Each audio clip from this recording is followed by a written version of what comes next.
it's highly likely that your kid will hear the word virgin because the term virgin is littered everywhere in our everyday language.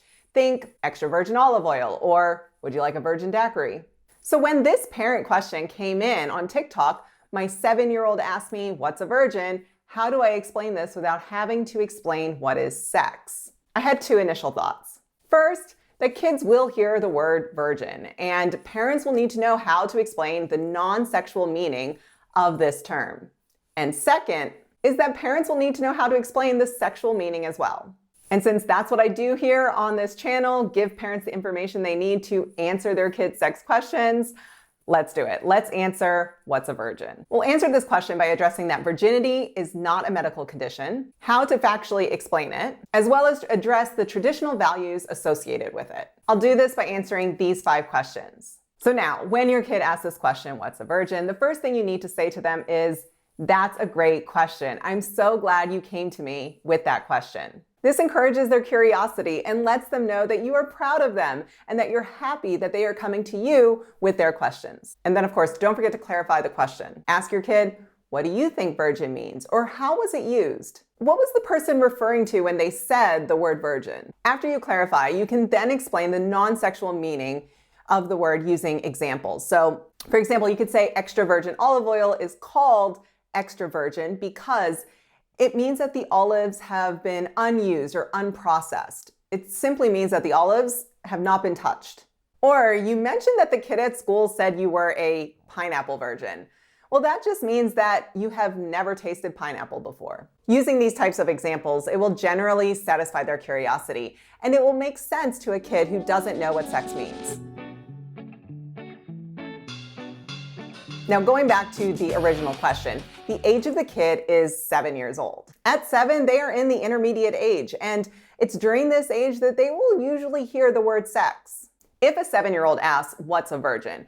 I would most likely explain the non-sexual meaning first, and then I would explain the sexual meaning, because it's not out of their realm of understanding. But for parents, many of you want to avoid explaining what is sex for as long as possible to your kid for a variety of reasons. Many of y'all have told me that you are afraid that if you explain what is sex, that you think your kid will be curious about it and want to try having sex. Let me be clear, that does not happen. Explaining what is sex to your intermediate age kid does not make them curious to try it. It does the exact opposite. It protects them. It makes them aware that sex is not something children do, and it empowers them to speak up if they are a victim of sexual abuse. If you want to know how to explain what is sex to a 7-year-old, check out this video. And so now, if you're this parent who is hesitant to explain the sexual connotation to your 7-year-old, that's okay. Recognize that, and then ask yourself, what age do I plan to tell my kid what is sex?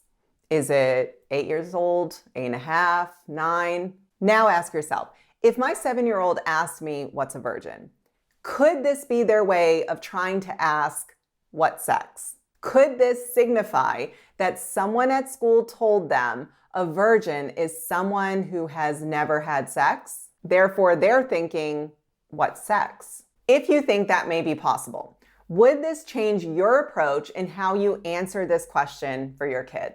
Marinate in that for a bit. Go on and hit pause here and try and answer those questions out loud. I'll wait. Okay, so you've now explained the non-sexual meaning of the word, and now you're ready to explain the sexual connotation of the term virgin, which is a person who has never engaged in vaginal, anal, or oral sex. You can simply say it like that, which is absolutely sufficient if you've already explained what sex is. If your child's still curious and is closer to the middle school age, you can absolutely layer this basic definition of the word with some additional information about the hymen. You can do this now or add in this information over the next few years. This will absolutely give them some perspective to expressions that they may hear or concepts that may come up in the news from time to time. You can say something to the effect of, traditionally, the idea of virginity was placed solely on females because of the hymen. The hymen is a ring of vaginal tissue that could be found inside the vagina. As with all parts of the human body, every hymen is a little bit different. Some hymens are non-existent. Some hymens are very small with a small opening to allow for the menstrual blood to flow through. Some hymens are quite thick that menstrual blood cannot flow through, which would require medical intervention. Because of this unique piece of vaginal tissue, along with patriarchal beliefs, some cultures and religions have associated female virginity with an intact hymen. Basically, they're saying that if a female was truly a virgin, she would have this hymen and it would be intact. But here are 4 reasons why this is a myth and is creating problems for females and women. 1. Some females are not born with a hymen. 2. It perpetuates the idea that only female virginity matters. 3. It doesn't consider anal or oral sex as sex. 4. It can further harm an individual who experienced CSA as a child because they didn't get to consent to sex. The traditional concept of virginity has been mainly associated with females due to the hymen. If your family values, your religious or cultural beliefs uphold these traditional values of virginity, then you must explain the medically accurate information first around what the hymen is, letting them know that not every female is born with a hymen, and that the traditional elements of virginity that you uphold is mainly associated with not engaging in vaginal, anal, or oral sex, not searching for a female's hymen. Also clarify if males are included in this definition of virginity, and explain how male virginity is acknowledged within your family values. Here are some questions for you to consider as you define your family values around virginity. These questions are designed to help you construct your beliefs about virginity so that you can then explain them clearly to your child. And here are the medically accurate answers to each of those questions. Can a male, female, or non-binary person be a virgin? Yes.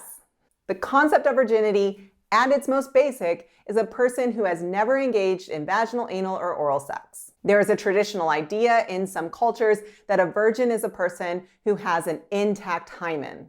However, we have learned previously that not everybody is born with a hymen. Therefore, this traditional idea is not an accurate representation of this concept. Is a person who was a victim of sexual abuse or sexual assault still a virgin? Any person who was a victim of sexual abuse or sexual assault was never able to consent to sex. Therefore, if they believe in the concept of virginity, they are indeed a virgin. Is being a virgin and being sexually abstinent the same thing? A virgin is someone who has never consented to sex. A person who is sexually abstinent is choosing not to engage in sex. A person can be a virgin and be sexually abstinent. Or a person can be practicing sexual abstinence now, even if they have already had sex in the past. Can a physician or an adult perform a virginity test to see if a person is a virgin? No, there is no test that anybody can perform to identify if a person is a virgin. And to be very clear, there is no test that can identify if a person with a vagina is a virgin by looking for an intact hymen. And we probably all know this, but I'll say it anyways. Inserting anything into a person's vagina without their consent is sexual assault. Unfortunately, virginity tests are still marketed. They are fake, they are invasive, they are not a medical test. And anybody trying to sell one or perform a virginity test is a fraud. Can a person give their virginity away? Virginity is not a medical condition. It cannot be healed, fixed, donated, or diagnosed. Virginity is really a concept, an idea, an individual belief. So this question is really a values-based question and can actually only be addressed by sharing your opinion or your belief or your family values around virginity. So let me ask you, what are your family values or your individual beliefs around the concept of virginity? Take some time to answer that question. And if you're struggling with how you want to have the sex talks with your 7, 8, or 9-year-old, reach out to me. You can fill out the form that is linked in the description or in the comments and let me know what you're struggling with and your anxiety around having these talks with your intermediate age child. Let me know how I can help you to become the knowledgeable, approachable, and trustworthy parent that you are and that your kid needs when it comes to their sex education. And don't forget to check out this video on how to explain what is sex to your 7, 8, or 9-year-old if you're struggling with that conversation. If you're finding this video useful or helpful in any way, please hit that like button or share it with a parent friend who you think may find it useful as well.